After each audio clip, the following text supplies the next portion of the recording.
Salut Big Bang, ça va? Salut, tranquille et toi? Ça va, merci. Merci d'avoir accepté l'invitation sur ma chaîne pour cette interview. Bah, merci pour ton invitation. Je regarde ton contenu et c'est très inspirant d'être ici aujourd'hui. Bah merci. Et donc on va parler aujourd'hui de ton apprentissage des langues. Alors je crois que tu te considères pas comme un polyglotte malgré Ouais, le fait que tu j'évite, parles beaucoup de j'évite. langues. Parce que parler, oui, oui, je parle et j'apprends beaucoup de langues, mais il s'avère que sur les réseaux sociaux, il y a de plus en plus de gens qui essayent j'allais dire, démystifier ou de pointer du doigt le fait que les polyglottes ne sont pas de vrais polyglottes. Dans le sens où Mhm. ils ne parlent pas toutes les langues au même niveau que leur langue natale ou maternelle. Ouais. Et donc, je suis très loin de ça.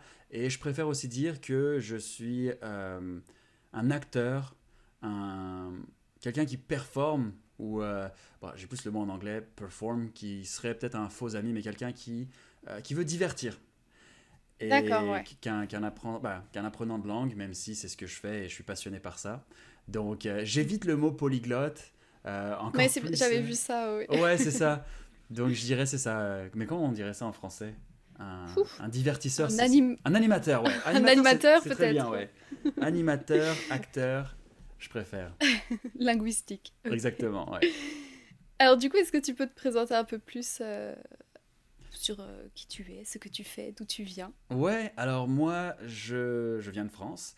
Ça fait maintenant plus de 8 ans que j'habite à Montréal, au Canada. Et je fais des vidéos sur YouTube sur l'apprentissage des langues et des cultures. En fait, ma motivation principale, j'ai pas la prétention d'être un prof certifié comme toi, tu sais, je veux pas échanger les rôles. Moi, mon objectif, c'est plus Pas de de souci. motiver les gens. Et évidemment, je dis pas que c'est pas ce que tu fais, mais je veux dire, Je- Ta l'aspect, perspective, ouais. exactement, la perspective Mhm. pédagogique sera peut-être un peu moins présente dans mon cas. Donc, moi, je montre Mhm. comment j'apprends des langues et j'essaye de le faire euh, de la façon la plus divertissante possible pour que les gens soient stimulés, soient motivés. Parce que je sais que c'est pas facile, même moi, des fois, sur des applications téléphoniques, je me dis, oh, mais ils trouvent des méthodes avec, par exemple, le streak, le fait d'avoir des jours d'affilée, puis si tu le fais pas un jour, bah, tu perds Mhm. tes. Ouais. Ça marche bien sur moi. C'est pas le cas pour tout le monde, mais c'est très, très, très difficile de rester motivé. Ça peut être culpabilisant, ouais. Absolument. Mais puis c'est ça finalement. Tu sais, l'avancée dans la langue devrait être ce qui prime, mais là, finalement, le gros. Puis on a tous des vies différentes, et puis des fois, ça nous arrive d'oublier. Et ça va nous faire tellement. Ça va nous rendre tellement démotivés et déprimés de manquer un jour que ça peut avoir l'effet inverse. Euh, C'est ça, ouais, exactement. C'est comme avec le sport. Ouais, c'est ça, exactement. C'est la Donc, même chose. j'essaye tu vois, de maintenir. Puis même, ça vient d'un intérêt personnel. J'ai envie d'apprendre des langues, donc pourquoi ne pas partager ça avec une communauté? C'est clair, c'est, je pense, la meilleure façon. Et du coup, est-ce que tu peux nous parler un peu de ton parcours avec l'apprentissage des langues? Combien de langues tu parles, pratiques? Et qu'est-ce qui a fait que tu as développé cet intérêt pour les langues? Ouais, alors je te dirais que c'est une histoire de famille parce que Mhm. euh, ma mère est japonaise, mon père est franco-libanais. Évidemment, ça a toujours été très multilingue chez moi. J'imagine. Donc, en réalité aussi, j'aime dire qu'il y a une distinction dans mon cas entre langue maternelle et langue natale. Et on va prendre le sens littéral de ces deux expressions. Langue maternelle, ma Mhm. mère est japonaise, c'est le japonais, c'est la première langue que j'ai parlée. Et langue Mhm. natale, je suis né en France, donc c'est le français. Donc en général, ça va être la même langue pour la majorité des gens, mais pour moi, il y a quand même Ouais. une nuance et une distinction. Cela dit, j'ai fait l'éducation, j'ai été à l'école en français jusqu'à l'université, donc évidemment, le français prime sur le japonais dans ma maîtrise des langues. Et ensuite, bah oui, j'ai beaucoup voyagé. Je pense qu'à partir du collège, dans mon école, j'ai eu beaucoup de chance d'être dans une école qui nous faisait voyager. J'ai été en Allemagne, j'ai été en Espagne, j'ai été en Angleterre. Je suis très très reconnaissant par rapport à ça. Et plus tard, par moi-même, après l'obtention du bac, j'ai décidé de prendre une année sabbatique pour voyager partout en Europe. Mhm. Et plus tard, on en a parlé dans la vidéo qu'on a faite ensemble sur ma chaîne, j'ai Tout à fait, fait. j'ai fait une licence en commerce international, spécialité coréen. Donc j'ai aussi eu la chance, Ah oui. ouais, de faire 6 mois d'échange en Ok. Corée. Et puis par la suite, c'est ça, j'ai toujours été attiré par le Canada on me demande souvent pourquoi. Je pense que c'était l'appel de la nature. C'est le deuxième plus grand pays du monde et il y a énormément de nature. Donc je me suis dit, bon, on va y aller pour voir. Et je suis tombé sous le charme et j'ai décidé de rester. Et ce que j'aime beaucoup aussi de Montréal en particulier, c'est que c'est très bilingue. J'ai une adoration pour l'anglais. Et donc j'ai la possibilité ici de parler les deux langues, français et anglais, sur une base régulière. Et du coup, je voulais revenir sur, on va dire, l'internationalisation de tes parents. Donc, avec ta mère, tu parlais que japonais, et avec ton père, vous parliez français ou... Alors c'est ça, bon, quand j'étais très jeune, bon, c'est le modèle très classique de la famille nucléaire. Mon père allait travailler, ma mère restait à la maison pour s'occuper des enfants. Donc il n'y avait pas tant d'interaction que ça avec mon père à l'époque. Et je parlais en japonais avec ma mère et mes frères et sœurs, uniquement en japonais. D'accord. Et ensuite, quand on est rentré à l'école, donc en maternelle, là c'était très intéressant ce qui s'est passé d'ailleurs parce que les enseignants proposait ou suggérait à ma mère d'éviter de me parler en japonais parce que ça nous mélangeait. On était dans des situations où des fois je parlais en japonais avec mes camarades de classe qui comprenaient rien. Donc il y a eu un petit bug dans mon Ouais, mais ce qui éducation est à ce moment-là, normal, ouais, m'en je souviens pense. plus. Ouais. Ben oui, à Tout à fait. 100%. Mais bon, il faut...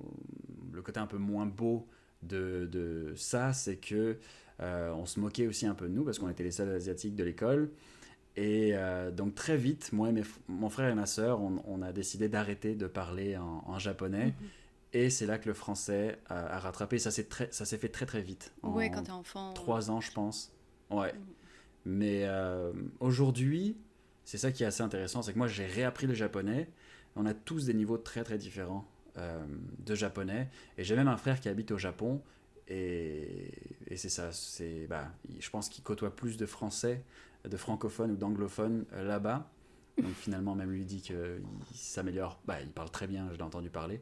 Mais que ce sera jamais au même niveau que le français. D'accord, ouais. Ça reste quand même la Ouais. langue que vous maîtrisez le plus dans la famille, enfin, dans les Ouais. frères et sœurs. Même si ça n'a pas toujours été le cas, ouais. Donc, c'est intéressant de voir les cheminements. Ouais. Et du coup, alors, sur ta chaîne, tu parles beaucoup de l'apprentissage des langues par les séries, les films, les jeux vidéo, les chansons. Et du coup, comment c'est venu est-ce que c'est venu naturellement ou c'est vraiment le Ben, contenu qui t'a plu? ouais, bah ça a toujours été le cas en fait. Hein. Quand j'étudiais l'anglais, même à l'école, au collège, moi à l'époque j'écoutais beaucoup de rock, Linkin Park, Sum 41.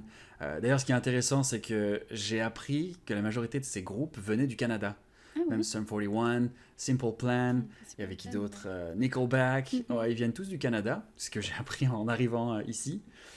Et bah c'est ça, à l'époque, je faisais de la guitare, donc j'apprenais les riffs de guitare et je voulais chanter en même temps, donc j'apprenais les paroles des chansons. Et je jouais aussi beaucoup aux jeux vidéo, Mhm. qui étaient principalement en Mhm. anglais. Donc c'est ça, et puis bon, et je pense qu'il y avait... C'est drôle, hein, parce que à cette époque-là, à l'école, on se moquait de toi quand tu parlais trop bien. Ouais. Disons que, tu sais, moi je me souviens, il y avait des jumeaux qui revenaient des États-Unis et eux, ils parlaient parfaitement en anglais, ils se parlaient même entre eux en anglais. Ouais. Mais tout le monde, il y avait toujours un petit malaise en classe quand les profs leur demandaient le prof d'anglais leur demandait Parler de mieux que prendre les la profs. parole en. Ouais. Bah, enfin, c'était différent parce que les profs ont tendance quand même en France à être plus anglais Ouais, britannique. c'est vrai, ouais. Et eux, ils arrivaient avec leur accent américain, tout ça. Et là, tout le monde se disait, oh, ils se la pètent et tout. Mais en vrai, C'est de la jalousie. derrière, après les cours, bah oui, c'est sûr qu'il y avait de la jalousie. Et puis il y avait aussi une certaine forme de, oh, moi je regarde des séries anglaises en version originale, tu vois. C'est la honte de regarder Mhm. en version doublée. Donc il y avait un peu ce double standard de à l'école, il faut pas être trop bon, mais en arrière, c'est cool de savoir, de comprendre l'anglais, de partir aux États-Unis pour ceux qui ont la chance de le faire, etc. Donc ouais, de mon côté, bah c'est ça. À l'écrit, en tout cas, j'ai toujours été passionné par l'anglais et ça se reflétait sur les notes. Et donc oui, mes chansons préférées de rock, les films aussi. Mhm. J'étais un grand fan du Seigneur des Anneaux, Pas de Matrix, l'anglais tout facile à ça. comprendre. Non, non, bah, c'est ça. Je regardais avec des sous-titres, je trichais, mais ça a fait mon éducation définitivement. Ouais. Oui, je pense que c'est ça qui aide à chaque fois, qui crée cette petite étincelle, je pense. Ça a été le cas Ouais. aussi pour moi. Ah, c'est sûr. Et quand tu commences à apprendre une nouvelle langue, est-ce que tu commences par utiliser les chansons, les films, les séries, etc. Quel est ton... Est-ce que tu as une stratégie pour apprendre une nouvelle langue? Bonne question. Alors, euh, ça dépend de la langue. Mhm, Euh, mais je dirais qu'en règle générale, je vais quand même, en termes d'apprentissage, je vais quand même euh, essayer d'apprendre la grammaire ou les règles de base. C'est mhm, sûr qu'il y a plusieurs écoles de pensée mhm. différentes par rapport à ça. Il n'y en a pas une qui est meilleure qu'une autre. Personnellement, je préfère d'abord apprendre la base, Ouais, les pronoms personnels, les verbes de base, etc., la conjugaison, la place des mots dans la phrase. Ça ne me prend pas plus qu'une vingtaine d'heures pour apprendre tout ça.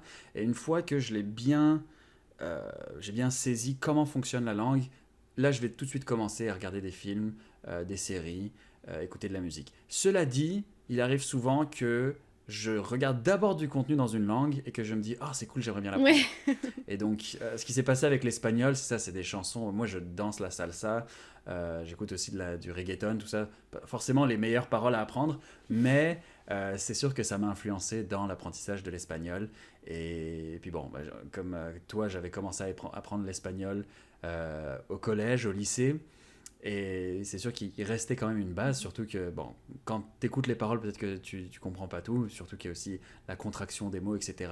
Mais quand tu lis les paroles, c'est différent. Tu Ouais, dis, ah oui, ça bah ressemble oui, vachement au je connais français. ça, c'est proche du Mhm. français, exactement. Donc, ça dépend des langues, mais par exemple, tu vois des langues qui sont beaucoup plus éloignées des nôtres, Mhm. dans le sens où l'alphabet va être différent. Ouais, Là, t'as pas le choix non, c'est d'apprendre la sûr. base, t'as pas le choix d'apprendre l'alphabet, pour le chinois au moins des caractères de base, savoir comment fonctionnent les tons pour les langues qui en ont, etc.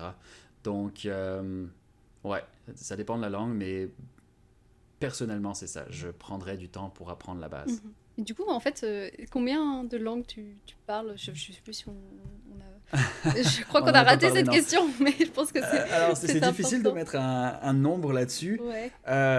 Donc, je dis en général que je parle couramment français, anglais, Mhm.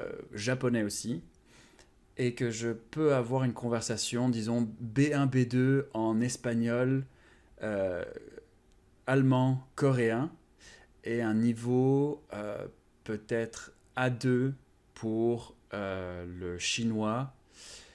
Et j'ai des bases, vraiment des petites bases en arabe libanais et en russe. Eh ben, c'est déjà pas Et mal. oui, et puis italien, portugais aussi, Ah ouais. ouais.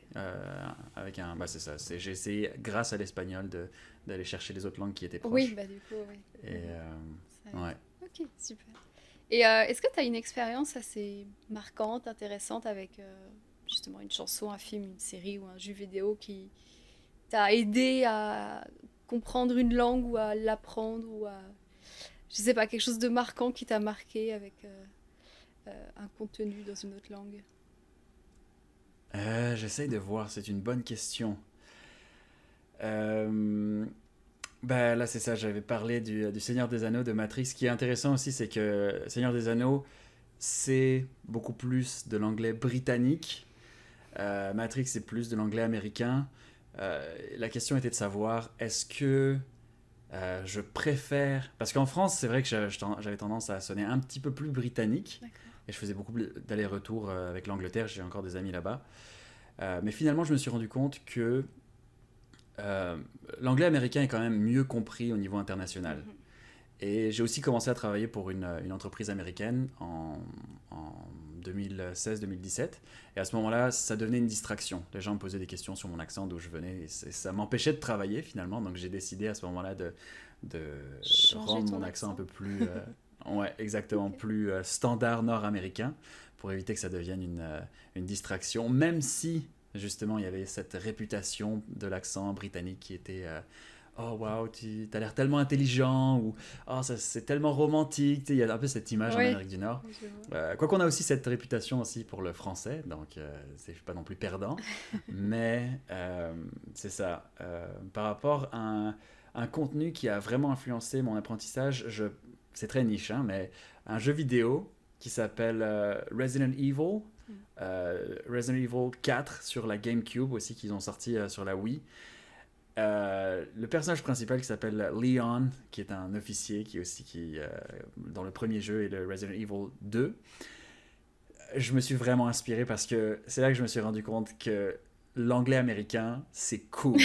Et on a tous des opinions biaisées par rapport à ça, mais le gars, c'est un policier qui maîtrise les armes, qui tue des zombies, mais juste la position, la coiffure, Badass. badass, c'est ça. Puis ici, on va parler de swag, c'est swag, l'anglais américain. Et je me suis dit, je vais m'inspirer de ça. Donc, j'ai vraiment beaucoup, et pour le coup, j'ai vraiment étudié les textes.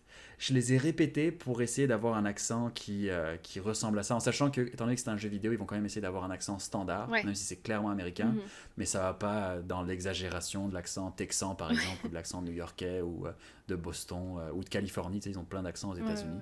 Donc, essayer d'avoir un accent cool américain. Je dis pas que je suis cool, mais j'essaye de tendre vers ça, quoi. Oui, je vois ce que tu veux dire. Ok. Et comment tu intègres l'apprentissage de toutes ces langues dans ta vie? Comment tu... C'est pas évident. Alors, comme toi, j'aime beaucoup voyager. J'essaye de saisir toutes les occasions possibles pour le faire. L'espagnol, par exemple, c'est incroyable de partir. J'ai été à Cuba, j'ai été en République dominicaine, j'ai été au Mexique, de vivre la langue sur place. Il y a beaucoup de vacanciers qui vont là-bas dans des hôtels qui sont tout inclus et qui vont juste rester entre eux à parler français ou anglais. Mais quand tu commences à parler aux gens, quand tu partages des expériences de vie, je trouve qu'il n'y a rien de plus beau. Donc je vais essayer d'aller vers ça. C'est pas facile, hein.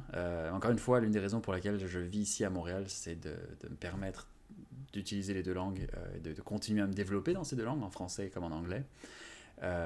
Mais ouais, une chose que j'aimerais bien développer plus, c'est d'avoir des correspondants en langue. Mais encore une fois, c'est une question de temps, c'est pas facile. Il faut décider de. Puis le faire pour 10 langues, ça voudrait dire qu'il faut que je réserve peut-être 10 heures dans ma semaine pour faire ça. Donc pour l'instant, ça ressemble à des séances sur des applications téléphoniques. J'essaye de au moins garder 15 minutes par jour pour ces langues sur les applications téléphoniques. Mais oui, dans l'idéal, c'est ça. Si j'avais tout l'argent du monde et tout le temps, je serais constamment en train de voyager et sur le terrain. C'est ça, exactement. Et de parler aux gens, que ce soit dans un bar, dans un restaurant, sur la plage ou peu importe. Et du coup, la question qui vient après, c'est comment tu fais pour pas oublier les langues que tu apprends? C'est c'est la question que je me pose aussi. C'est pas facile, hein, je t'avoue qu'on en parlait aussi. Ouais. J'oublie les langues, j'oublie même le français. Des fois, il y a des mots qui me sortent de l'esprit complètement. Je cherche mes mots dans toutes les langues. Ça fait partie aussi de la vie en général. Même pour les gens qui ne parlent qu'une seule langue, il y a des mots qu'on a sur le bout de la langue parfois qu'on oublie ou qui ne reviennent juste pas. Donc, ouais, il faut faire des exercices sans doute pour favoriser les ramifications nerveuses, je sais pas. C'est une bonne question s'il y a des gens dans les commentaires qui Ont des conseils, ont la réponse à ça. Ouais, c'est ça, je suis preneur. Et du coup, toi, comme tu as quand même appris pas mal de langues et tu baignes dans les langues, quels seraient les conseils que tu donnerais aux personnes qui apprennent le français justement? Alors, c'est ça, la méthode, c'est quand même assez vague et large de dire, bon, c'est un outil. La chanson, la série télé, le film, c'est un outil. Ensuite, quoi faire avec ça? Y a beaucoup de gens qui vont peut-être un peu trop se reposer sur le texte. Ils vont lire le texte, ils vont dire, je le comprends. Mais le comprendre et aussi le dire, c'est deux choses différentes. Parce que je pense qu'il y a vraiment un moment dans l'apprentissage des langues qui est extrêmement marquant. C'est quand on est dans une situation de survie et qu'on cherche le mot, on le sait, on le connaît, on l'a appris. Et là, il y a quelque chose qui se passe dans le cerveau, c'est genre, il faut que ça sorte. Et parfois, ça sort. Donc, c'est vraiment se mettre dans ces situations d'entraînement où tu vas répéter la phrase le plus possible pour que, quand la situation arrive, naturellement, ça te revienne. Exactement. Et donc, ce que moi, je fais, ça va être dans la répétition. Il faut aussi savoir que, j'ai un peu touché à la musique et je crois fermement, il doit y avoir des études là-dessus, je ne veux pas non plus me prononcer, mais sur la mémoire musculaire. Et donc, je ne dis pas que l'objectif absolu, c'est d'avoir un accent parfait, c'est de bluffer les gens. C'est mon objectif personnel en tant qu'animateur, que comédien ou qu'acteur. Mais évidemment, si le message ne passe pas, si la communication est brisée à cause d'un problème d'accent, là, il y a un problème. Donc, il faut quand même essayer du mieux possible d'avoir un accent standard qui sera compris de l'interlocuteur. Et ça, je pense que la prononciation, l'articulation, le fait de s'écouter, de répéter, c'est une démarche supplémentaire. Donc, par exemple, quand on regarde un film, et moi, je suis partenaire d'une plateforme, je ne sais pas si tu connais, qui s'appelle LingoPie. Et eux, c'est ça leur marketing, c'est qu'ils vont te donner tous les outils pour que tu puisses mettre automatiquement ta vidéo sur pause, écouter, répéter. Faire du shadowing, si jamais... en fait, avec ça. c'est du shadowing, Ouais, c'est à ça, 100%, ouais, ouais. pour, si C'est on le veut meilleur moyen. utiliser le terme linguistique. Mhm. Ouais. C'est ça, ça demande un effort supplémentaire, mais je pense que c'est le conseil que je donnerais en un mot, shadowing. C'est le même que moi. J'adore le shadowing. Ouais. Je trouve que c'est vraiment la meilleure façon de pratiquer, d'utiliser une langue, surtout quand tu n'habites pas dans le pays, parce que parfois c'est dur quand tu n'as pas les opportunités. C'est sûr, non, je suis tout à fait d'accord. Et le fait aussi avec la mémorisation, moi je dis toujours, si vous voulez apprendre même du vocabulaire ou un point de grammaire, le lier à des exemples personnels. Ça sert à rien d'apprendre des phrases qui n'ont aucun sens, mais voilà, de lier vraiment un mot, par exemple, je sais pas, une gourde, j'ai une gourde avec un bouchon vert, comme ça je sais que c'est la mienne et le mot est lié à un objet, est lié physiquement. Ouais. Je pense que c'est... Bon, ça demande, comme tu dis, de la répétition, mais je pense que c'est un des meilleurs moyens aussi pour travailler la mémorisation. Puis, j'ajouterais aussi que, justement, pour tout ce qui touche à la mémorisation, plus c'est gros, plus c'est chargé en émotions, plus c'est imagé, plus ça va marquer, ça va rester dans la mémoire. Que ce soit des moments marquants dans sa propre vie, par exemple la première fois qu'on a embrassé son premier copain, c'est des choses qui marquent parce que c'est émotionnellement chargé. Et le fait de se retrouver dans ces situations de survie, dans l'apprentissage des langues, je suis convaincu que c'est très marquant. Moi, je faisais des erreurs, des fois quand on me corrigeait sur le coup, j'étais tellement gêné, mais ces erreurs, aujourd'hui, je les fais plus du tout. Mais oui, c'est ça. C'est souvent, c'est dans les moments où tu fais l'erreur, où soit tu rigoles ou t'es gêné, alors là, tu t'en souviens toute ta vie. C'est ça, exactement. Mais sans aller jusque-là dans l'apprentissage des langues à travers les films, je veux dire, il y a un support visuel. C'est pas juste du texte que tu apprends, que tu écoutes, que tu répètes. Il y a vraiment un support visuel et parfois, tu vas te souvenir de la scène et ça va peut-être t'aider aussi à retrouver les mots. Le contexte et tout, c'est sûr. Exactement. Ouais. Tout à fait. Ok, et du coup, où est-ce qu'on peut te retrouver, où est-ce qu'on peut suivre tous tes conseils pour l'apprentissage des langues?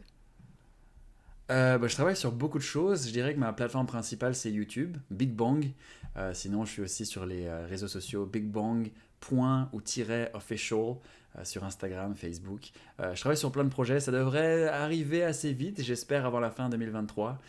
Mais c'est ça, si vous me suivez sur YouTube, il ne devrait pas y avoir de problème. C'est des projets, tu peux nous en dire plus ou c'est secret pour l'instant? Je veux pas trop parce que tu sais, les projets, des fois, tu travailles dessus et finalement, ça devient obsolète et tu passes à autre chose. Ouais, d'accord, je vois. Mais j'essaye quand même d'être le plus complet. En fait, comme toi, tu sais, j'essaye, ça fait des mois et des mois que j'essaye de travailler sur un livre sur l'apprentissage des langues comme un acteur, donc donner un peu essayer d'explorer des techniques d'acteur dans l'apprentissage en se basant sur des scènes de film, parce que finalement nous en tant qu'acteurs des fois c'est ce qu'on va faire, on va s'inspirer d'une scène de film pour la rejouer à notre façon, donc ça peut être intéressant. Et pourquoi pas faire un cours en ligne. Je sais que tout le monde me dit ça à chaque fois, tu devrais avoir ton cours en ligne, ne serait-ce que pour des questions financières, de tirer ma chaîne YouTube vers quelque chose d'un peu plus sérieux. On dirait que ça reste psychologiquement de l'ordre du hobby dans mon cas. Ouais. Et c'est très bien comme ça, mais je sais aussi qu'il y a une demande, qu'il y a des abonnés qui aimeraient apprendre avec moi, avec un cours en ligne, etc. Donc j'essaie de travailler là-dessus. C'est top. Mais je ne promets rien, c'est gros quand même. Ok, on va pas te porter la poisse. Est-ce que tu veux rajouter quelque chose, une petite conclusion, un mot de la fin? Écoute, juste te remercier à nouveau de l'invitation, c'est super sympa. C'est ça, je voyais, je suis conseillé, parce que j'avais vu la collaboration que tu avais faite avec Geneviève, qui enseigne le français québécois. Ouais. Et puis il y a tellement je veux dire, ta chaîne YouTube est incroyable, extrêmement pertinente. Tu parles c'est gentil, la tienne aussi. Merci, ouais, c'est ça. Puis dans mon cas, c'est toujours un peu compliqué parce que les gens savent pas trop quoi trouver sur ma chaîne. Est-ce que j'enseigne le français? Est-ce que j'enseigne le japonais? Est-ce que j'apprends d'autres langues? Et il faut peut-être que je travaille un peu plus là-dessus pour avoir une ligne directrice. Dans ton cas, c'est ça. S'il y a des gens qui sont intéressés à apprendre le français, c'est sûr que je vais les renvoyer vers toi. Mais C'est encore une gentil, fois, tu as merci. vraiment du contenu excellent et je te souhaite que le Ah, meilleur. merci. Ça me fait rougir. Déjà, il fait chaud, alors en plus, tu me fais rougir. Ok, bah merci beaucoup. C'était vraiment super intéressant. Je suis sûre que ça va aider plein d'apprenants à être motivés, justement. Ta ligne directrice, c'est ça, la motivation. Ouais. En tout cas, bah merci beaucoup et à bientôt. À bientôt. Salut.